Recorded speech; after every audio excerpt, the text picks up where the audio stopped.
ओम नमः शिवाय। हर हर महादेव। शिव शंभु अपने भक्तों पर सदा अपनी कृपा दृष्टि बनाए रखें। आज हम शिव महापुराण का रुद्र संहिता का 11वां अध्याय शुरू करेंगे। 11वां अध्याय शिवार्चन विधि और उसका फल। ऋषि बोले, हे सूत जी, यह तो आपने मुझे महादिव्य शुभ लिंग की उत्पत्ति सुनाई, जिसके प्रभाव से दुखों का नाश हो जाता है। हे महाभाग, अब आप ब्रह्मा और नारद के संवाद के माध्यम से शिव पूजन की विधि बतलाइए, जिसके करने से शिव जी प्रसन्न होंगे। ब्राह्मण, क्षत्रिय, वैश्य और शूद्र चारों वर्णों को शिव जी की पूजा का जो अधिकार है, उसका क्या क्रम है? व्यास जी ने जैसा आपको बतलाया हो, उसे मुझसे कहिए। सूत जी बोले, हे मुनीश्वर, जैसा आपने पूछा है, ऐसा ही पहले श्री व्यास जी ने सनत कुमार जी से पूछा था, और जिसे उपमन्यु ने सुना था, उसी को फिर व्यास जी ने मुझे पढ़ाया, और उपमन्यु से श्री कृष्ण ने सुना। तब जिसे सबसे पहले ब्रह्मा जी ने ही कहा है, वही सब मैं ब्रह्मा नारद संवाद के रूप में आपसे कहता हूँ। ब्रह्मा जी बोले, हे नारद, अब मैं तुम्हें लिंग पूजन संक्षेप में कहता हूँ, ध्यान देकर सुनो।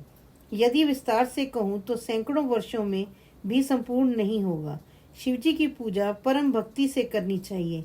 इसे करने से सारे अनिष्टों का नाश हो जाता है। मनुष्य को संतान सुख की प्राप्ति होती है। चारों वर्णों को सब कामों और अर्थों की सिद्धि के लिए शिवजी की पूजा करनी चाहिए। प्रातः काल ब्रह्म मुहूर्त में उठकर गुरुदेव और शिवजी का स्मरण करता हुआ सब तीर्थों का स्मरण करे और हरि भगवान का ध्यान करे। साथ ही मेरा और देवताओं तथा मुनियों का भी ध्यान करे। फिर शिव स्तोत्र का पाठ करे और तब उठकर मल त्याग के लिए दक्षिण दिशा को जावे। वहां एकांत में मल त्याग करे और ब्राह्मण हो तो शुद्धि के लिए 5 बार हाथ धोवे। क्षत्रिय 4 बार, वैश्य 3 बार और शूद्र 2 बार हाथ धोवे। गुदा और लिंग में 1 बार, बाएं हाथ में 10 बार, फिर दोनों हाथों में 7 बार मिट्टी लगावे। इसी प्रकार दोनों पैरों में 3 बार लगाकर फिर 3 बार हाथ में लगावे। स्त्रियों को शूद्र की भांति मिट्टी लेकर हाथ पैर धोना चाहिए। फिर अपने वर्ण के अनुसार दातून करें। दातून के लिए ब्राह्मण 12 अंगुल की, क्षत्रिय 11 अंगुल की, वैश्य 10 अंगुल की और शूद्र 9 अंगुल की दातून करें। षष्ठी, अमावस, नवमी और व्रत के दिन, रविवार को, संध्या के समय और श्राद्ध के दिन दातून ना करें। तीर्थों में सविधि मंत्र सहित स्नान करें।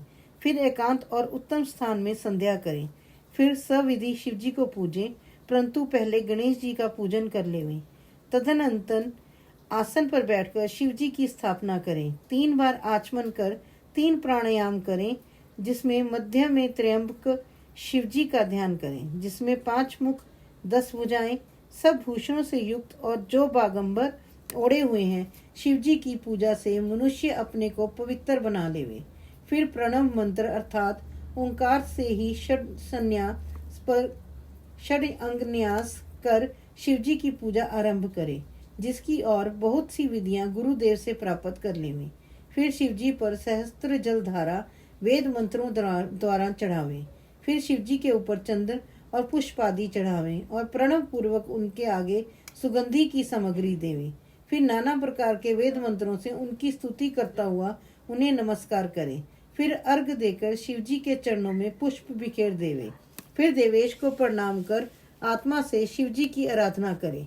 प्रार्थना करते समय हाथ में पुष्प लेकर उनके सामने खड़ा होवे और अंजलि बांधे रहे और कहे कि हे शंकर जी, मैं ज्ञान से अथवा अज्ञान से आपकी जो कुछ भी पूजा की है वह सफल होवे। ऐसा कहकर हर्षित होकर शिवजी के ऊपर फिर पुष्प चढ़ावें और स्वस्ति वाचन पर कर अनेक प्रकार के आशीर्वाद ग्रहण करें। फिर शिवजी के ऊपर पूजा की चढ़ाई हुई सभी वस्तु हटाकर नमस्कार करें और अपराध क्षमा के लिए फिर आचमन करावें। फिर अघोर मंत्र से शिवजी की प्रार्थना करें और गले से अधिक शब्द निकालकर उनकी पूजा करें। फिर अपने समस्त परिवार के साथ शिवजी को नमस्कार कर अत्यंत प्रसन्न होता हुआ सारे कार्यों को सुखपूर्वक करें। इस प्रकार की शिव पूजा से उसे पद पद पर सर्व सिद्धियों की प्राप्ति हो सकती है। उसका दुख मिट जाता है और शिवजी की कृपा से कल्याण पाता है तथा शिवजी की पूजा से उसके और भी गुणों की वृद्धि होती है। हे मुनिवर्य, यह शिव जी की पूजा की विधि कही। हे नारद, अब इसके पश्चात और क्या सुनना चाहते हो?